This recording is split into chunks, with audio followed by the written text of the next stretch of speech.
del Espíritu Santo. Amén. Yo te salve María, llena eres de gracia, el Señor es contigo.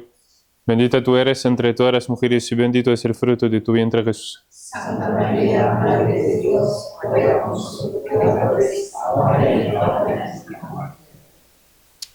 San José, Ruega por nosotros. en el nombre del Padre, del Hijo y del Espíritu Santo.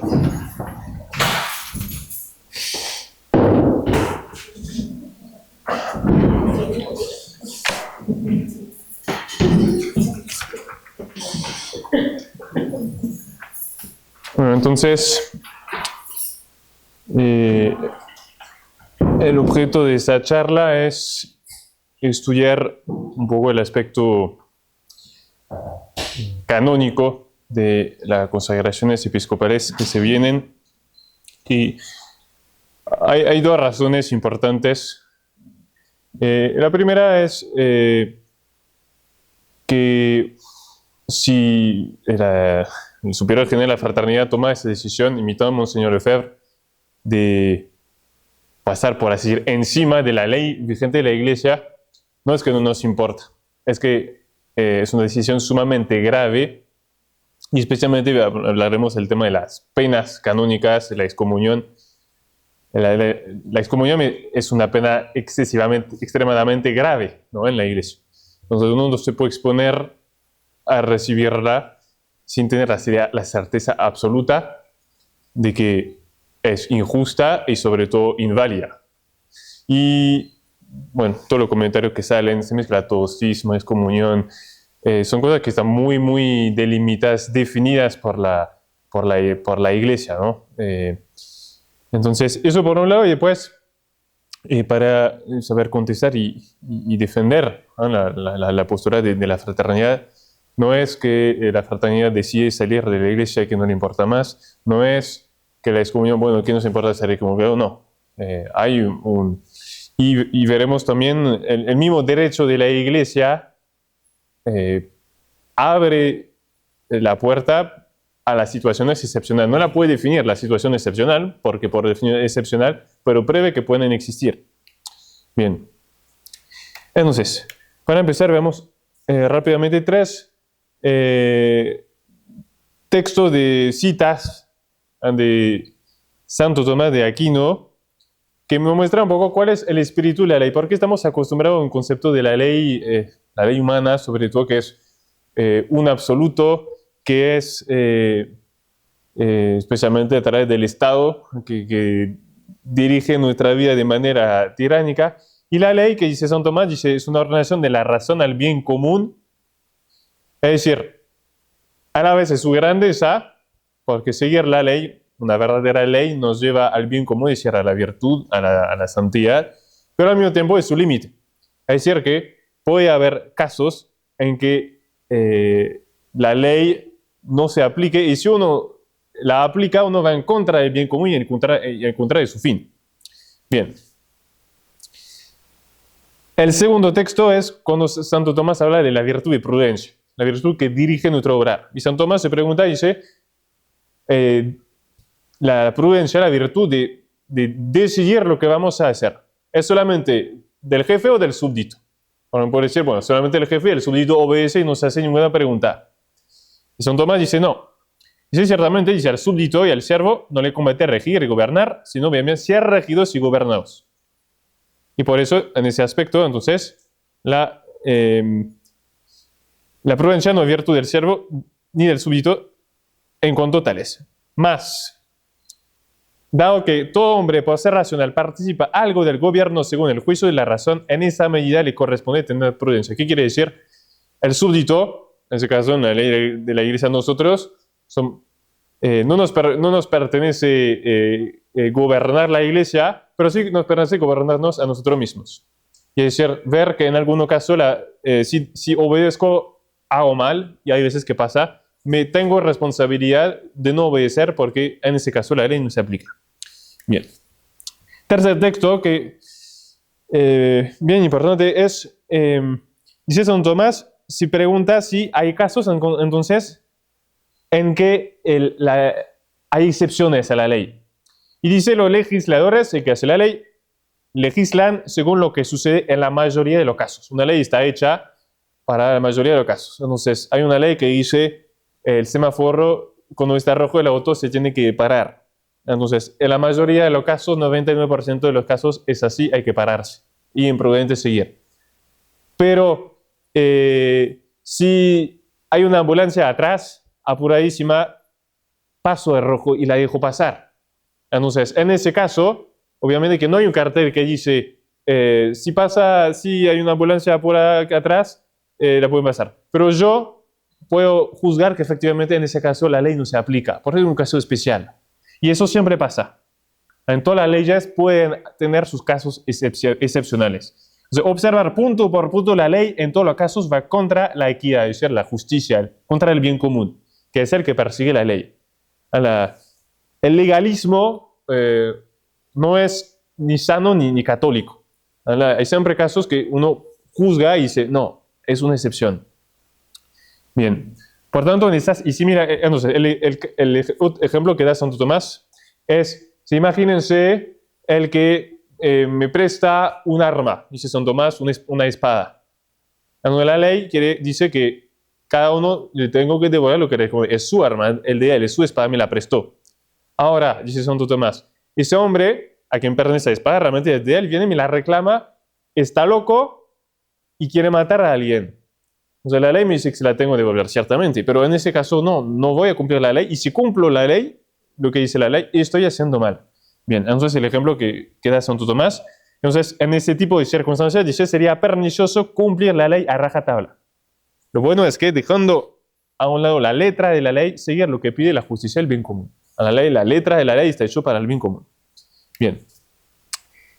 Y eso, último texto de Santo Tomás, es un juicio especial. Entonces, habitualmente, una situación de la iglesia normal, uno no tiene que estar todo el tiempo juzgando, pero hay para justamente hacer esa aplicación a los casos excepcionales, hay que tener un juicio especial que se hace en función de unos principios superiores a las reglas comunes. Entonces, hay una ley que me dice tengo que hacer eso en ese momento, pero hay un semáforo, me dice me tengo que parar. Pero tengo un principio más alto que me dice hay una persona, tengo que facilitar esa ambulancia que necesita ayudar a una persona que está en una situación urgente. Ese principio superior hace que yo suspendo la aplicación de la ley en ese caso y la dejo pasar. Bien, entonces,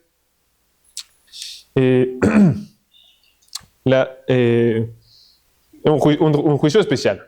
Bien, ahora, veamos ahora cuáles son los principios generales del derecho, se han presentes en el derecho de la Iglesia y que justifican tomar una medida excepcional. Entonces, obviamente, como le decía, por definición una excepción no está prevista, porque si no, si ya fuera, sería una regla.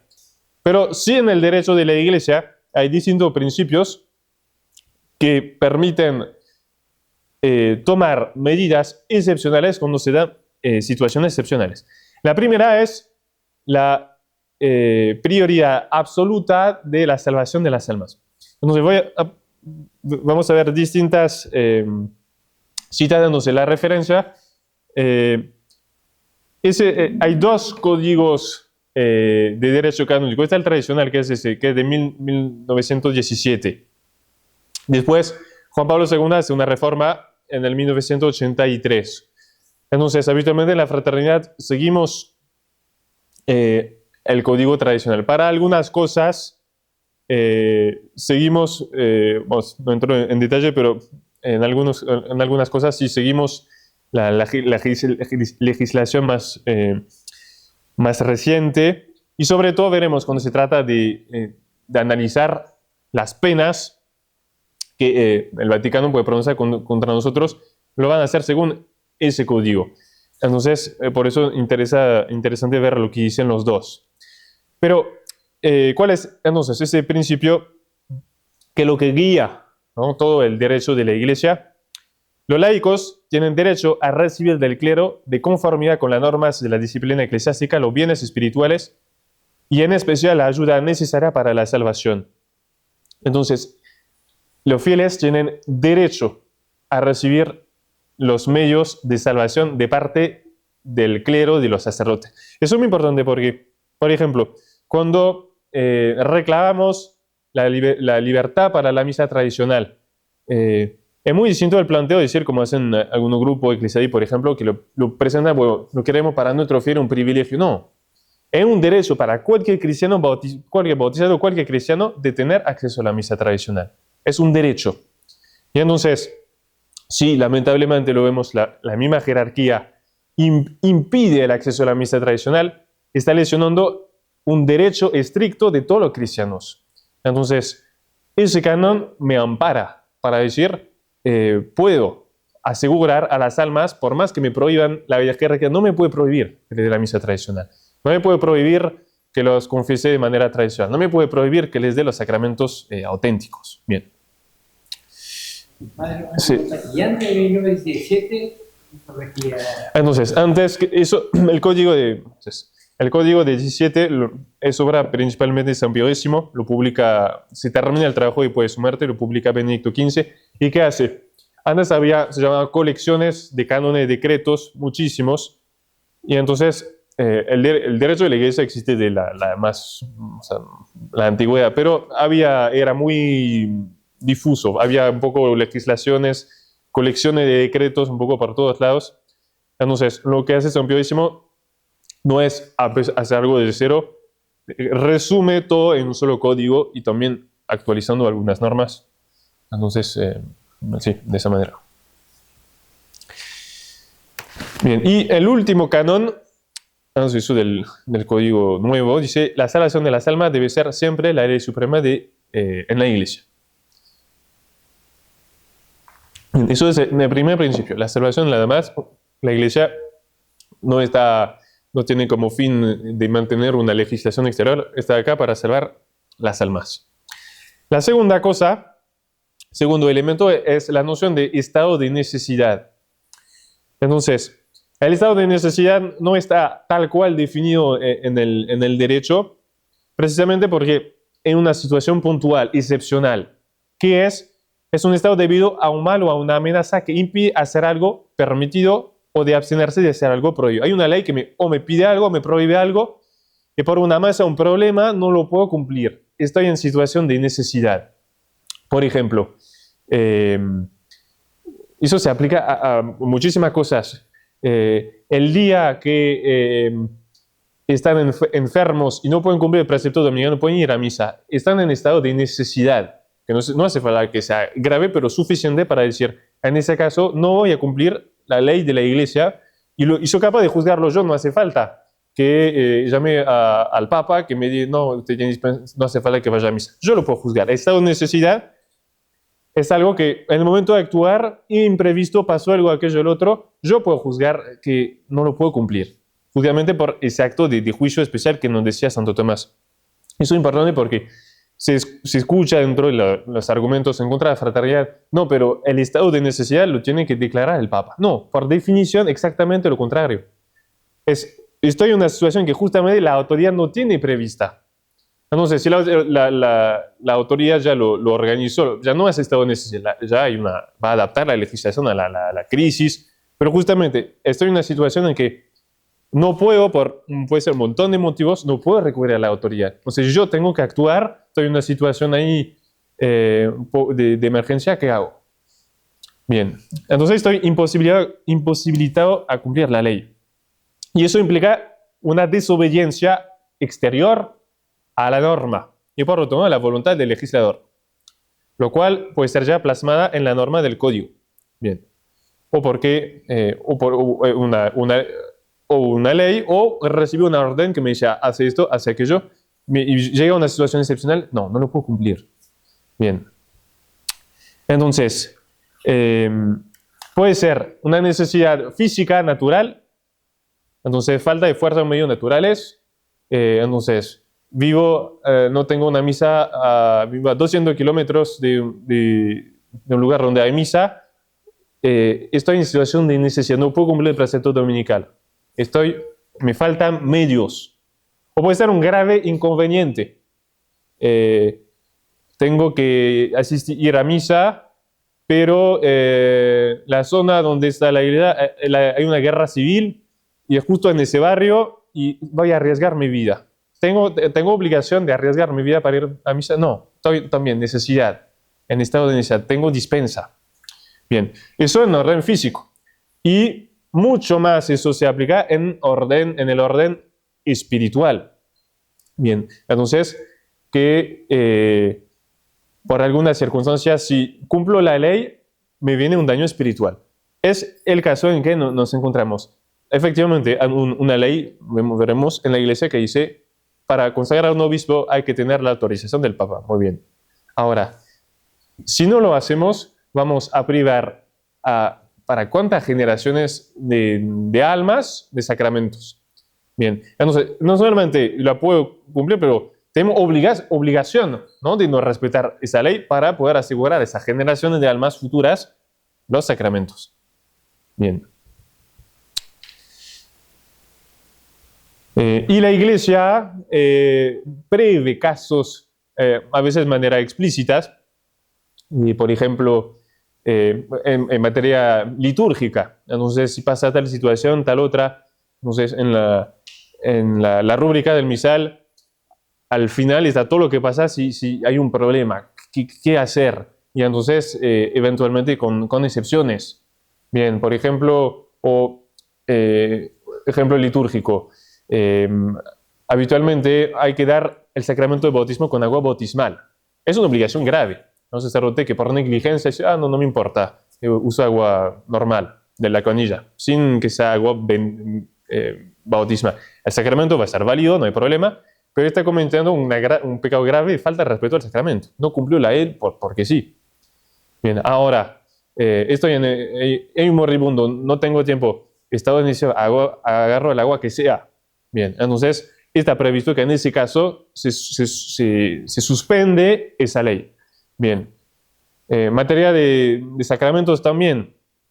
Si se recibe los sacramentos de un sacerdote católico en regla, estoy en peligro de muerte y hay un sacerdote que está condenado, que está en todo lo castigo de la iglesia, pero tiene que arreglar. Ese sacerdote en peligro de muerte puede dar el sacramento y me puede dar la absolución.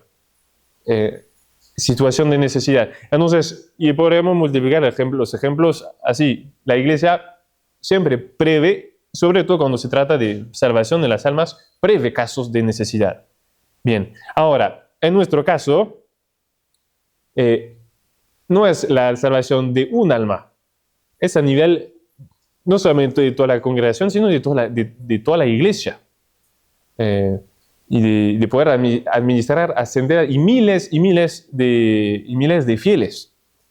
Bien, y es verdad que es una situación absolutamente única. Uno puede buscar en la historia de la iglesia algo con semejante falencia de parte de los que están en los puestos de autoridad de la iglesia. Hay un montón, sí, de papas o obispos que fueron desastrosos, pero de manera tan generalizada y tan profunda, no hay, o sea, difícil encontrar situación semejante, ¿no? Bien, entonces, toda la crisis que conocemos, la que sea a nivel de las enseñanzas, de la moral, de la liturgia, eso es imposible discutirlo. Los que dicen, bueno, que niegan ese estado de necesidad actual en la iglesia, es realmente no querer ver lo que está pasando delante de nosotros. Quiere decir que porque el Papa León XIV se puso una estola roja, está todo bien. Bien. Entonces, y especialmente la necesidad está mencionada, lo volveremos a ver explícitamente en tema penal. Es decir, el temor grave, aunque será relativo, entonces el que actúa por temor, la necesidad o incluso un grave inconveniente suelen eliminar la culpa si se trata de leyes puramente eclesiásticas. Es decir, si infrinjo una ley de la iglesia por temor, por necesidad o para evitar un grave inconveniente, el mismo derecho me exime de la culpa y de la pena. Bien, Entonces, ¿por qué dice? Si se trata de leyes puramente eclesiásticas, porque uno nunca puede ser el mal. Entonces, la mentira no existe cada vez que se pueda mentir, no existe. Entonces, si digo por necesidad mentir, entonces no tengo culpa, sí, porque no se podía hacer.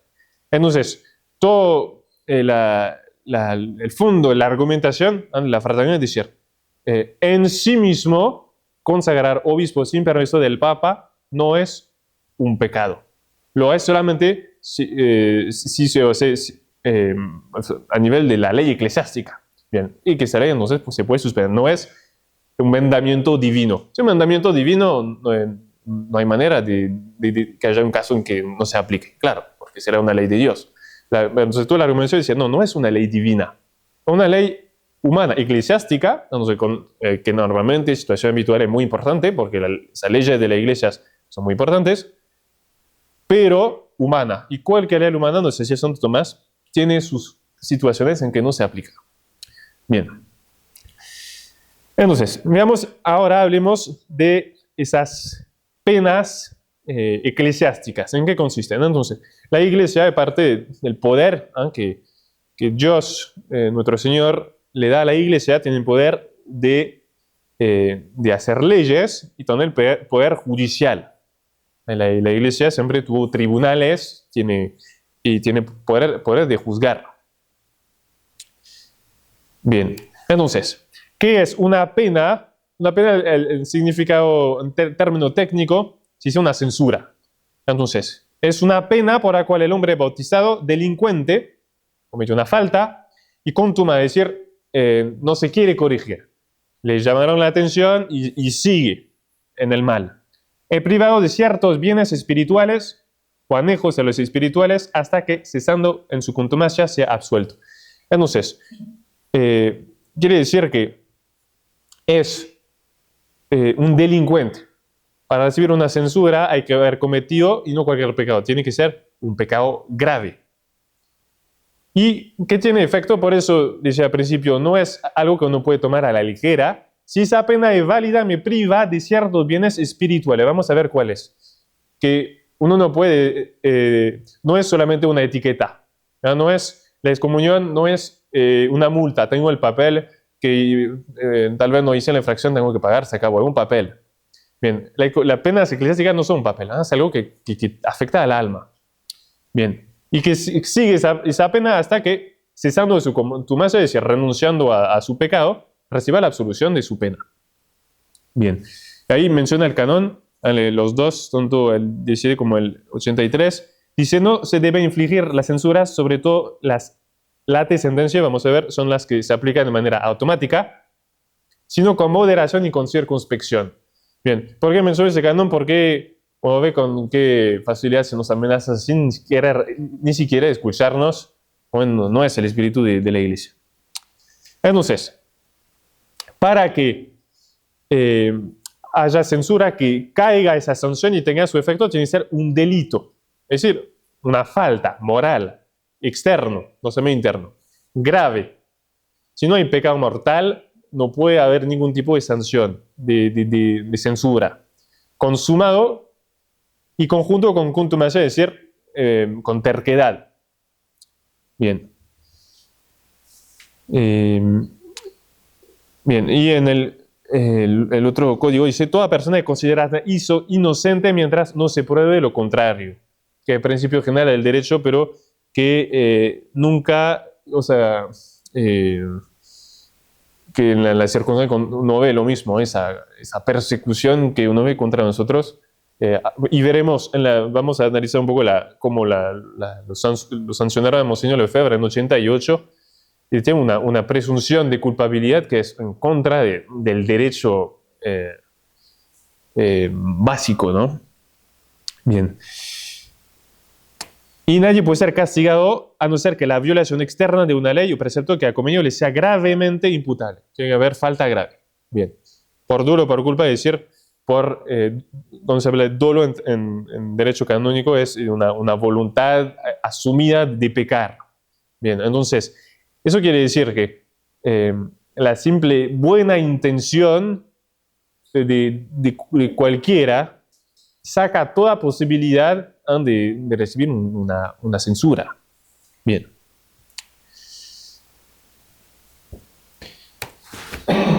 Entonces, bajo el nombre de delito, bueno, lo que decíamos, se entiende en derecho eclesiástico la violación externa y moralmente imputable, ¿no? Una vez más, si no hay falta, no hay sanción, no hay censura. Y una ley que está vinculada a una sanción canónica. Bien. Entonces, en la iglesia hay tres tipos de penas. Está la más grave, la excomunión, bueno, lo que se llama el interdicto y la suspensión. Entonces, después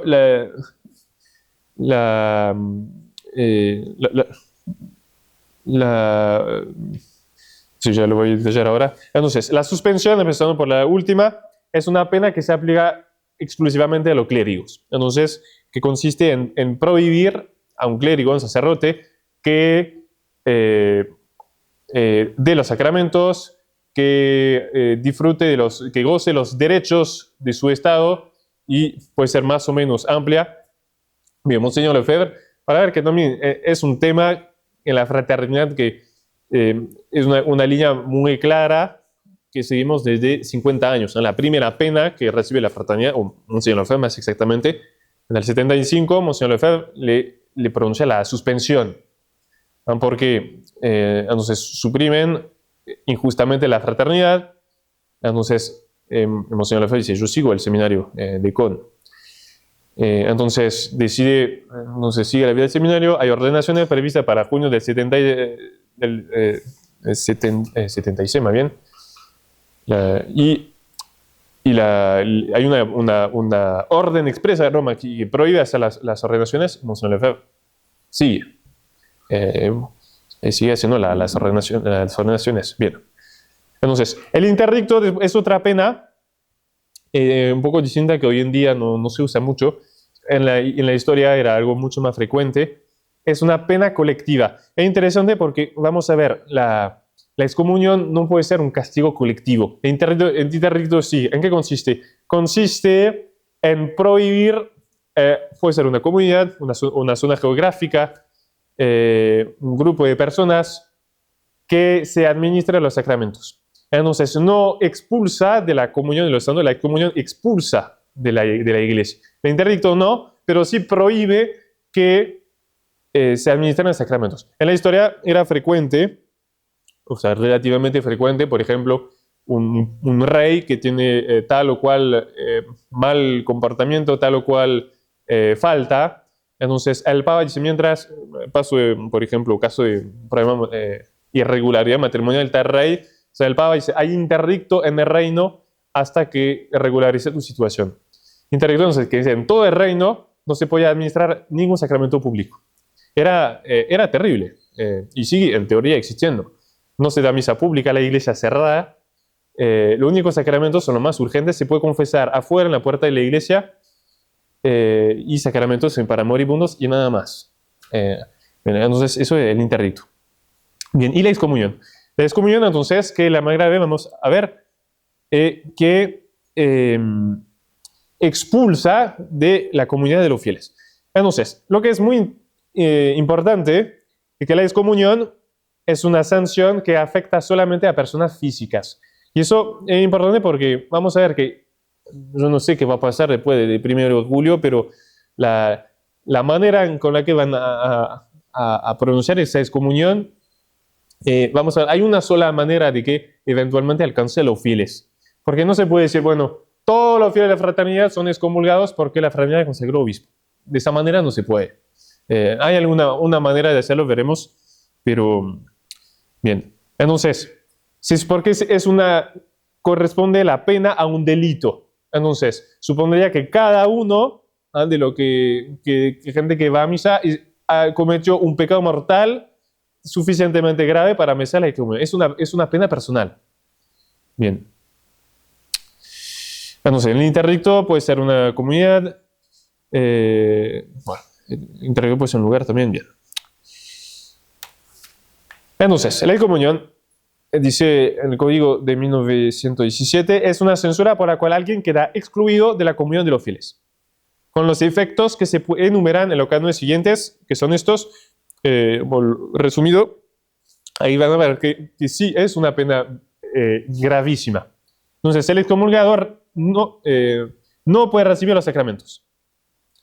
Entonces, es más, después de una sentencia declaratoria o condenatoria, ¿qué quiere decir? La sentencia declaratoria es si hice un acto que automáticamente da la excomunión y hay un acto de la autoridad que declara esa excomunión, que es probablemente lo que va a pasar después del 1 de julio. La consagración en sí merece la excomunión, la sentencia, y después el Papa o su representante hace una declaración, se llama una sentencia declaratoria. O condenatoria, es decir, por algún acto que se hizo, la autoridad pronuncia la sanción. Entonces no puede recibir ni sacramentos ni sacramentales, ni siquiera ir a recibir los ramos el domingo de Ramos. Bien.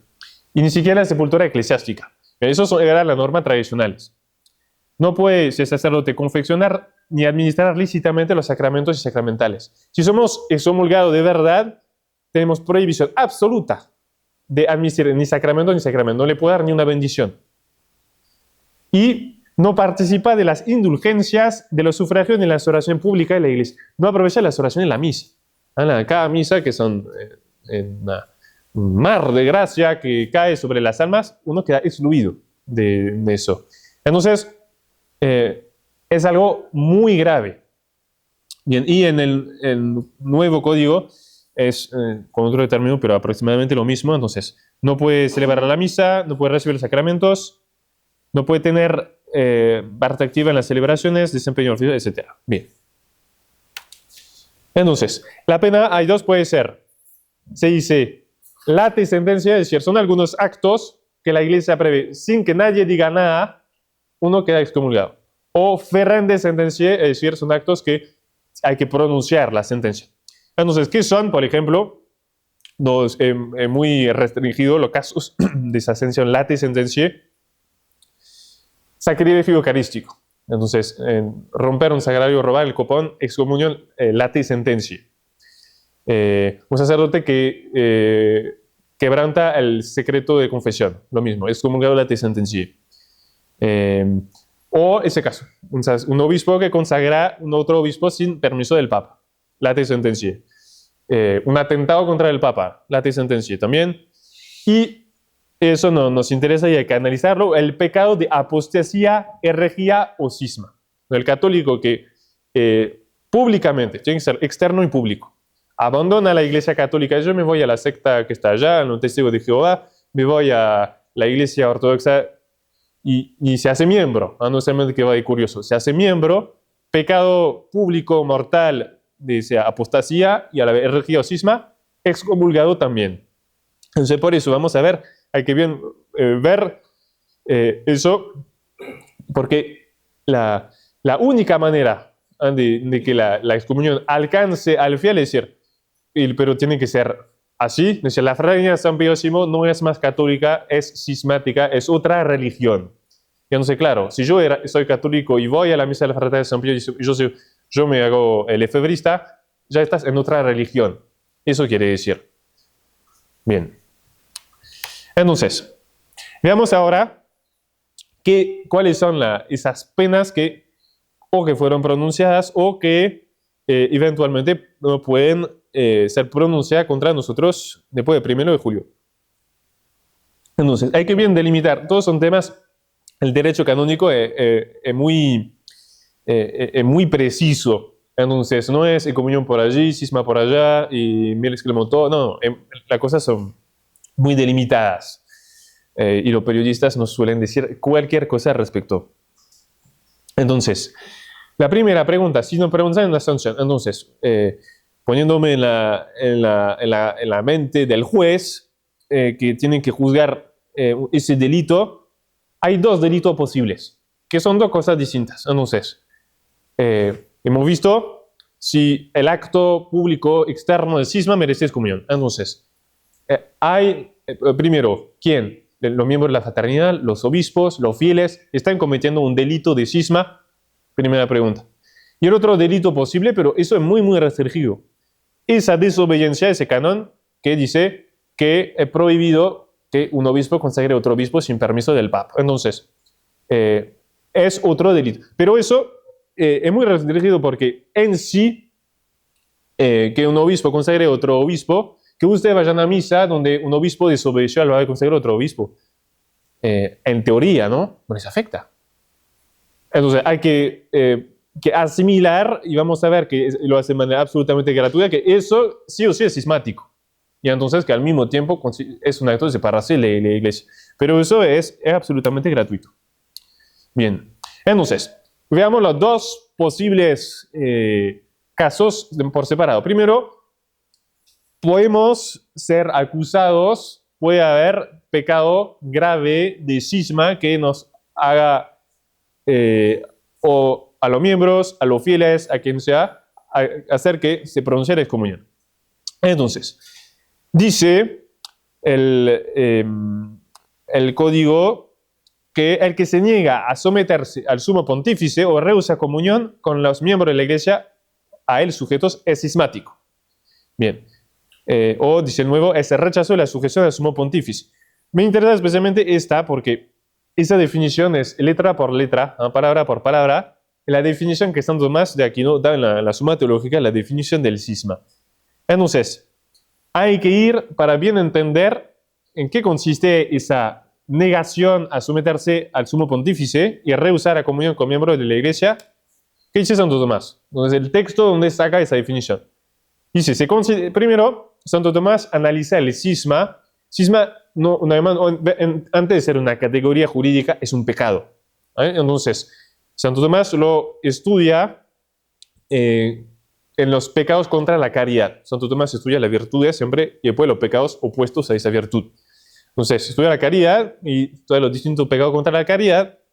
Y en contra de la caridad hay el pecado de cisma, porque va en contra de la unidad con la iglesia de los otros fieles. ¿Y qué dice? Se considerará como cismáticos en sentido estricto a quienes espontánea e intencionadamente se apartan de la unidad de la iglesia, que es la unidad principal. Entonces, es un acto voluntario, espontáneo e intencionado de separarse de la unidad de la iglesia. No es una categoría, no es una etiqueta. Nadie me puede decir cismático si no lo quiero ser. Nadie me puede, como cualquier otro pecado, nadie me puede decir, sos un ladrón, te pongo la etiqueta de ladrón. Es que nunca robé. Igual, ten la etiqueta de ladrón. Bueno, llevo la etiqueta si querés, y luego me va a pasar, vamos a tener la etiqueta. Pero no lo cometí ese pecado. Por más que sea el Papa, que no me puedes acusar, o me lo puede hacer exteriormente, pero en mi conciencia, yo nunca robé. Me puede decir todo lo que sé, o se van a confesar, y al final el confesor le dice, bueno, y también acúsese de mentira. No, no mentí. Me lo puede decir si quiere, pero no mentí. Bien, entonces, es exactamente lo mismo, ¿no? Si yo quiero quedar, y la Fraternidad lo repite, queremos y somos, y Monseñor Lefebvre lo dice en el sermón de la consagración del 88, lejos de mí de apartarme de la jerarquía. Entonces, no me acusen de un pecado que no quiero cometer. El pecado, por definición, es voluntario. Y entonces, desobediencia al Papa no es cisma, es un rechazo voluntario de la unidad de la Iglesia Católica. Entonces, yo puedo desobedecer a una autoridad y rechazar el concepto mismo de la sociedad, es otra cosa. Bien, entonces, ¿qué dice? Entonces, las penas por cisma. Efectivamente, lo decíamos, la pena por un pecado de cisma, pecado de herejía o de apostasía, es efectivamente, antes en los dos códigos, excomunión, lata y sentencia. Pero el derecho prevé también penas para los que desobedecen. Y nunca dice, el que desobedece al Papa es cismático. No. Puede haber, efectivamente, casos de desobediencia al Papa que incluyan un cisma. Obviamente que puede ser. Pero en sí son dos cosas distintas. Quienes se niegan obstinadamente a obedecer al soberano pontífice o a su propio ordinario, cuando estos les intimen legítimamente una orden o una prohibición, deben ser castigados proporcionalmente a la gravedad de su falta, sin excluir siquiera la censura. No sé qué dice. El que no dice cismático. El que se niega obstinadamente a obedecer al soberano pontífice, no dice no ser del Papa, no dice niega su autoridad. Debe ser castigado con una pena, dice eventualmente una censura, una de esas tres que hemos visto. Pero no dice es cismático y queda excomulgado automáticamente, en ningún lugar. Bien, y en el nuevo código dice dice lo mismo. Quien desobedece la sede apostólica, la ordinaria nivel superior, cuando modo prohíben algo legítimamente, lo cual supone que puede haber casos que no sea legítimo, y persiste en su desobediencia, debe ser castigado. Bien. Entonces, ahora miremos la pena que fue pronunciada contra Monseñor Lefebvre en el julio del 88, ¿no? En la carta famosa Ecclesiadei de Juan Pablo II. Y es muy interesante porque a nivel simplemente canónico queda confuso. Porque al final uno no sabe cuál es el delito. Entonces, en sí mismo, ese acto ha sido una desobediencia. Bien, una desobediencia entonces al soberano pontífice, una materia muy grave de una pronuncia capital, ciertamente, puesto que se trata de la ordenación de obispo mediante la cual se perpetúa exactamente la sucesión apostólica. Es por ello que tal desobediencia, que constituye en sí misma un verdadero rechazo de la primacía del obispo de Roma, constituye un acto cismático. Entonces, está asimilando la desobediencia a esa ley de la Iglesia que efectivamente pide que el obispo tenga el permiso del Papa para consagrar un obispo al cisma. Pero es gratuito porque al final, ¿cuál es el motivo de la sanción? Al final, deja de entender la pena de comunión prevista por la disciplina, deja de entender que por la consagración de obispos. Pero si es un acto cismático, tiene que mostrar eso que hemos visto de esa mala intención. Tiene que mostrar porque si Monseñor Lefebvre repite, y vamos a ver que incluso el derecho superior es los casos en que uno se equivoca. Pero yo no quiero hacer, no me quiero alejar de la iglesia, lo hago por necesidad. Todo eso tienen que contestar a esa argumentación para decir sí fue un acto cismático, hubo un pecado de cisma. O si no lo pruebo, ¿qué estoy haciendo? Estoy haciendo un juicio de intención totalmente gratuito. Diciendo, a pesar de todo lo que dice y repite, no, usted tiene intención mala. Y que eso va en contra del derecho, no se presume esa intención mala. Bien, y segunda cosa, incoherente, es este canon, dice, ordinariamente deben ser tantas las penas cuantos son los delitos. Eso quiere decir que se puede tener varias excomuniones. Entonces, ahí me habla de dos delitos. Consagrar obispo y mandato pontifical, y un acto cismático. Entonces, si yo aplico la ley como está vigente, hay dos excomuniones. O, entonces, no es cismático. Entonces, que le está aplicando la excomunión por haber consagrado obispo sin permiso, pero no le está diciendo que tiene excomunión por cisma. Entonces, hay una confusión acá. Bien, y veremos, creo que incluso de parte de Roma nunca se lo creyeron lo del cisma. Y más, cuando uno ve eso, 2009, entonces, ¿se acuerdan? En enero de 2009, Benedicto XVI saca el decreto de excomunión y se armó un revuelo entre todos los obispos, y en marzo Benedicto XVI escribe a todos los obispos del mundo para explicar su gesto y por qué levantó la excomunión de los obispos de la fraternidad. Y dice eso: una ordenación episcopal sin el mandato pontificio significa el peligro de un cisma. Es otra cosa que lo que leí acá. Ahí decía un acto cismático, y ahí me decía un peligro de un cisma. Y sí, ciertamente, efectivamente. Una situación normal, un obispo que consagra un obispo es un peligro de cisma, pero no me está diciendo que fue un acto cismático. Entonces, ve que entre los dos no hay un problema de coherencia, porque cuestiona la unidad del colegio episcopal contra el Papa. Bien. Y por eso la Iglesia debe reaccionar con la extremadura de la excomunión. Y entonces, a fin de llamar a las personas sancionadas de ese modo al arrepentimiento y la vuelta de la unidad. Entonces, ahí habla de excomunión por la consagración, no por cisma. Bien, y también otra cosa, normalmente se levanta, eso también lo decía, hemos visto la definición de la censura, se saca la sanción, se mantiene hasta que haya arrepentimiento. ¿En qué momento nos arrepentimos? Bien, entonces, ¿por qué? Sino de decir implícitamente que no hay nada. Bien. Entonces, ¿qué hay detrás de fondo? Hay una complicación, una pequeña complicación doctrinal, que es que en el Concilio Vaticano II aparece una nueva noción del episcopado. ¿Qué pasa? Vamos a ver directamente este esquema. Entonces, el obispo, el episcopado, incluye dos poderes. Poder de orden que también, el sacerdote también tiene esos dos poderes distintos, pero para el obispo es distinto. Poder de orden es el poder de dar los sacramentos.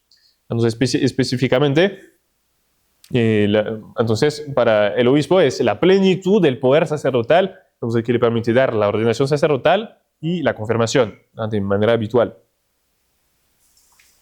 Y por otro lado, habitualmente un obispo que tiene la plenitud de poder de orden, tiene poder de jurisdicción. El poder de jurisdicción es el poder de gobernar la iglesia, porque en la mayoría de los casos, cuando se consagra un obispo, se le confía una diócesis, un cargo.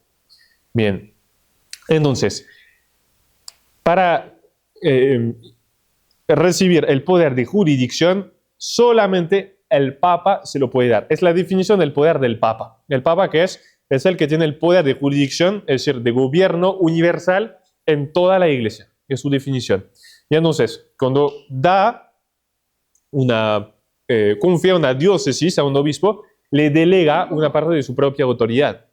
Entonces, eso es una cuestión de validez. A nadie puede pretender dar jurisdicción en el nombre de Cristo sobre algunas almas. Y efectivamente, pretender hacer eso sería cismático. Sería decir, bueno, el Papa no tiene ese poder, yo lo reemplazo, lo hago en su lugar. Entonces sí sería un acto cismático. Bien.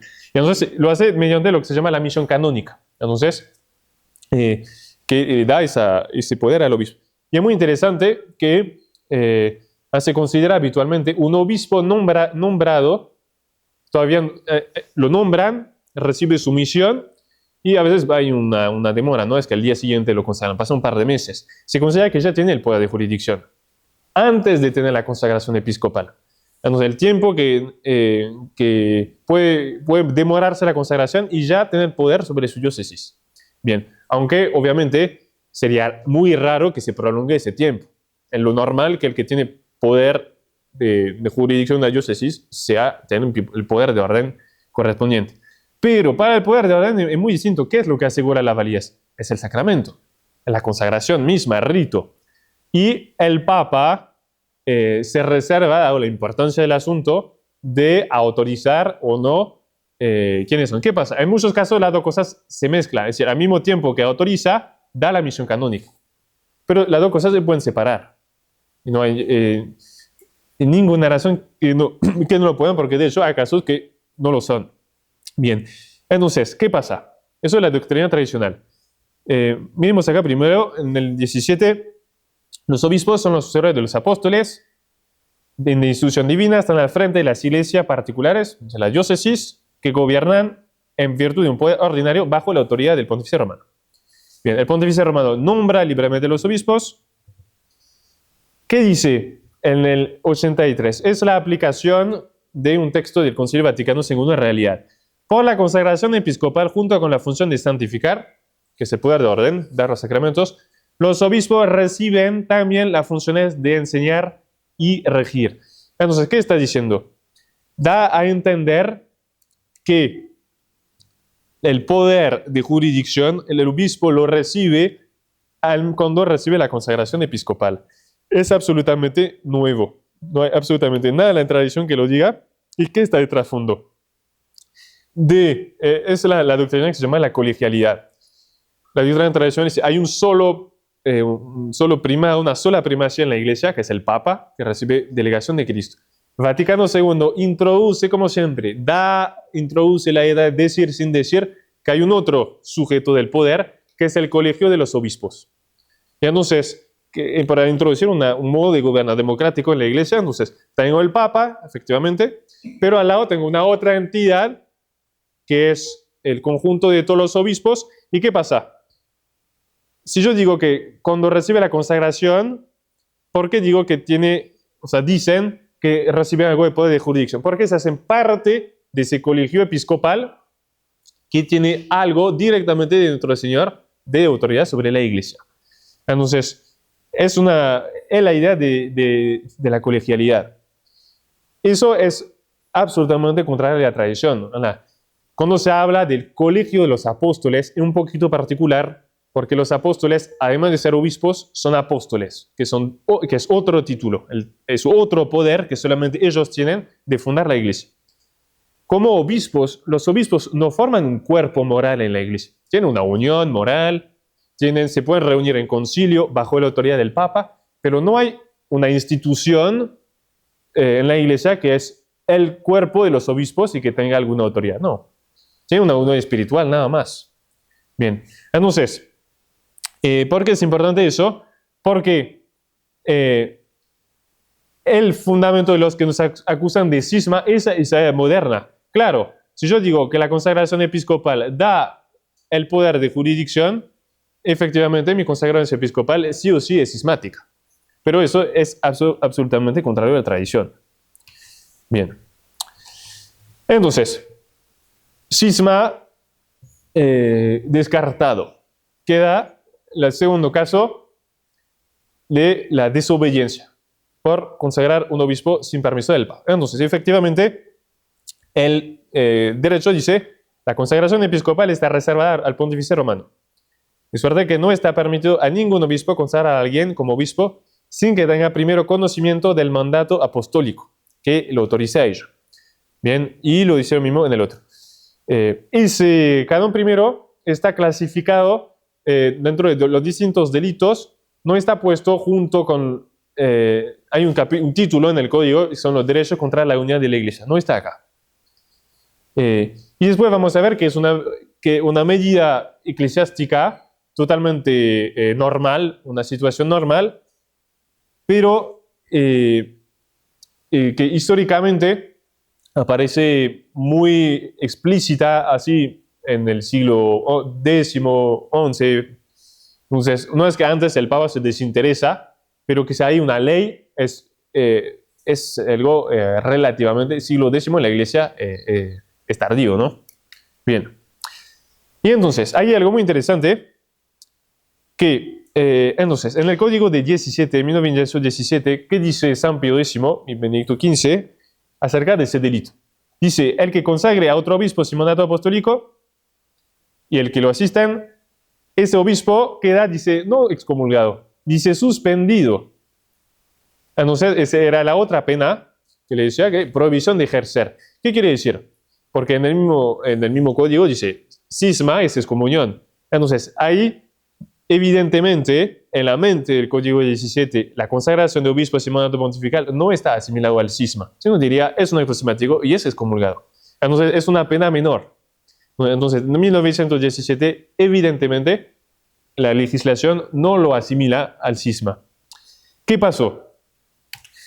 En el 1951, en persecución comunista en China, el gobierno comunista funda la Iglesia Patriótica, totalmente cismática, pero saben lo que quieren, entonces quieren a obispos que sean obispos, sacerdotes que sean sacerdotes, y entonces agarran obispos católicos y les obligan a consagrar obispos para su iglesia cismática. Bien, entonces Pío XI aumenta la pena para incentivar, es así de sencillo, esos obispos al martirio, antes que aceptar hacer eso. Entonces, ¿qué dice Pío XI? Decreto del Santo Oficio. El obispo de cualquier rito o dignidad que consagre como obispo a alguien que no haya sido nombrado por la sede apostólica ni confirmado por ella, el que recibe la consagración, aunque lo hagan por miedo grave, están con la pistola acá, no lo pueden hacer, incurren ipso facto, por el mismo hecho, la excomunión. Entonces, aumenta la pena por esa situación concreta, diciendo, no dice, es que nos enteramos que es un acto cismático, no, ¿sí? Porque veía que se estaba armando una iglesia china desastrosa. Entonces, a partir de ahora, esta es comunión. Bien. Es evidentemente perfectamente lógico. Y el código nuevo pasa ese decreto, lo transforma en un canon, que en sí también es perfectamente lógico. Entonces, dice, a partir de ahora, el que consagra, el que recibe la consagración, incurre en excomunión late sentencia. Reservada a la sede apostólica, es decir, que solamente el Papa la puede levantar. Bien, entonces, Eh, Hay dos maneras de argumentar, ¿no? Para mostrar, además, ¿no? De decir que no, no hay mala intención. Pero una primero es la más fundamental, ¿no? Yo no vuelvo sobre eso, el tema del estado de necesidad. Entonces, que prevé la Iglesia, tanto el derecho tradicional, incluso el nuevo, que en caso de necesidad, el que actúa por necesidad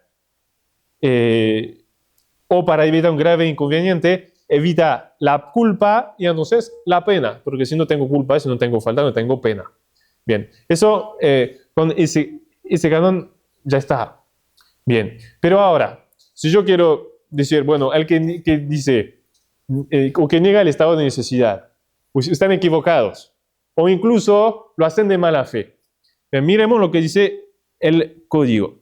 Entonces, dice lo mismo, el que actúa por necesidad, o, ahí fíjense acá, el que juzgó sin culpa que concurría a algunas de las circunstancias indicadas en el número 4 y 5, que están acá.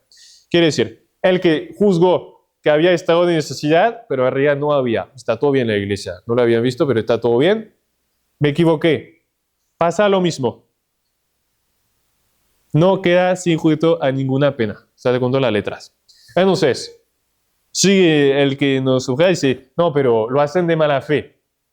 Y eso es un código nuevo. En el canon nuevo, en el código anterior no estaba, pero es el que nos aplican. Entonces, el que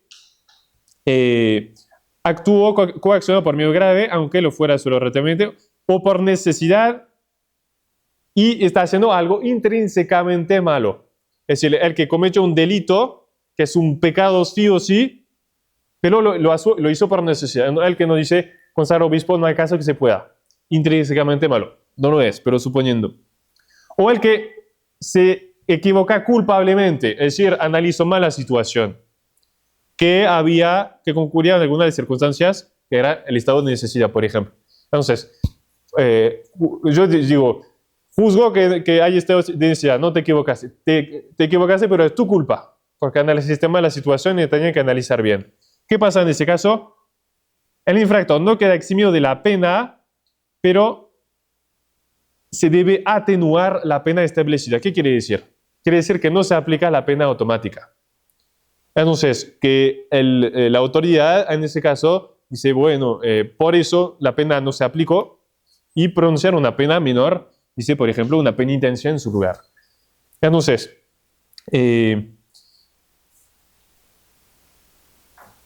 bien, entonces, ¿qué pasó? En el año 1995 hay un sacerdote norteamericano, el padre Murray se llama, diocesano, absolutamente nada que ver con la fraternidad, que hace una tesis de Derecho Canónico en la Universidad Gregoriana de Roma, muy importante, y se interesa al caso de la fraternidad, a nivel simplemente técnico, ¿no? Y estudia todo eso, esos cánones, y dice, pero esa comunión, ese decreto por Juan Pablo II es inválido, no es comunión. Y entonces es aprobado su tesis con felicitaciones, tiene la nota más alta, y nunca fue publicada la tesis, y lo obligaron a retractarse. Y hubo 2 años después el Consejo Pontificio por la Interpretación de los Textos Legislativos. Entonces es la entidad de la Santa Sede que hace la interpretación oficial de los textos. Y entonces juzgaron necesario responder a esa tesis que había publicado ese sacerdote. O sea, publicado, presentado, pero no publicado. ¿Y qué dice? No se puede dudar razonablemente de la validez de la comunión de los obispos, de la fraternidad, declarada por el motu propio por el decreto. Dice, no parece admisible la posibilidad de buscar circunstancias atenuantes o eximientes. ¿Por qué? Porque en lo que respecta al estado de necesidad en el que Monseñor Lefebvre habría podido encontrarse, es necesario recordar que dicho estado debe existir objetivamente. Pero no, mira, no. Dice, el que piensa que está en estado de necesidad. Justamente, y eso es una novedad, y tal vez, porque no pronuncian mucho excomunión hoy en día, ese nuevo canon, que uno puede decir, sí, en teoría no está mal, pero anula legalmente la comunión nuestra. Entonces, como que vuelven por atrás y dicen, no, tiene que ser objetivo. No, ahí me dice lo contrario. que incluso si yo pienso que lo es, me levanta la pena. Bien, entonces hay una contradicción en ese documento evidente con el canon 1324. Bien, porque dice, no se puede presentar la necesidad de consagrar obispo contra la voluntad de Romano Pontífice. Y uno dice, ¿por qué? Además que hay casos, y no lo han excomulgado. En este caso dice, obispo en no me acuerdo qué país comunista, también contra la voluntad de Pablo VI consagró obispos. Entonces, y nadie lo condenó. Entonces, ¿por qué no se podría presentar el caso? En teoría, bien, es lo que queda entonces, es lo que le decía, esa presunción, porque si uno invoca esos cánones que dicen, en caso de yo tengo intención, yo juzgo que hay estado de necesidad, no puede el juez, la autoridad, tirar ahí a la basura sin leer toda mi argumentación. Porque justamente todo eso, esa justificación de la fraternidad, tanto del estado de necesidad como de la intención, nos exime absolutamente de cualquier tipo de pena.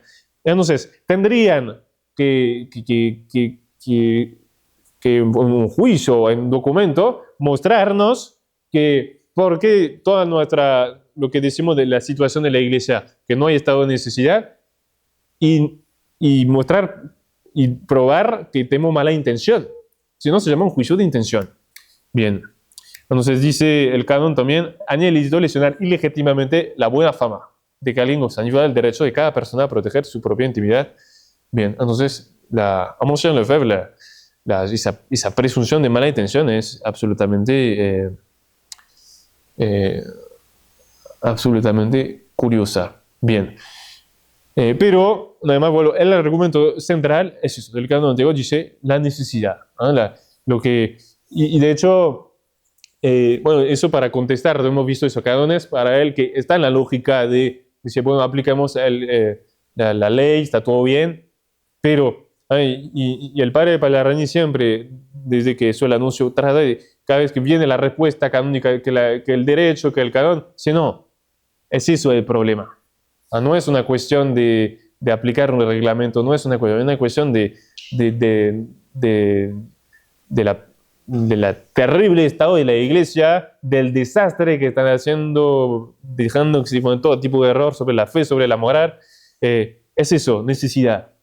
Y negar eso es imposible. Imposible decir hoy en día la iglesia está bien.